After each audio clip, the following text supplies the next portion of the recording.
రక్తంతో నింపబడింది.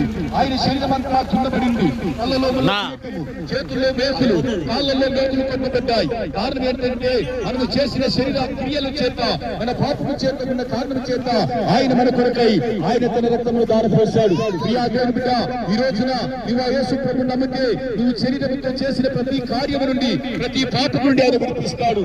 పాపిని పాపిగా కాదు గాని ఆయన యుద్ధకొచ్చు వాడిని తోసేయండి. ఈ రోజు ప్రభుని క్షమించి ఇది పరిశుద్ధుడిగా మార్చి ఆ పరలోక రాజ్యమును ఆయన చేసుకుంటాడు. తను ఎందరూ అంగీకరించరు అనేక తన నామమును విశ్వాసం ఉంచిన వారికి దేవుని పిల్లలకు ఆయన అధికారం ఇస్తూ ఉన్నాడు. ఈ రోజున దేవుని మారాలి, ఆ పరలోకంలో చేరాలి, దేవుని రాజ్య వారసుడిగా మార్చబడాలి అంటే యేసు ప్రభువును మాత్రమే నమ్మాలి. ప్రియా దేవుని బిడ్డ, ఈ లోకం అనేది కాదు, శాశ్వతమైనది ఈ లోకం కానే కాదు. ఒక రోజు ఈ లోకాన్ని మనం విడిచిపెడతాము. ఆ విడిచిపెట్టిన రోజున యేసు ప్రభువును నమ్మిన నీవు నేను మనమందరం కూడా ఆ పరలోకంలో చేరగలుగుతాం.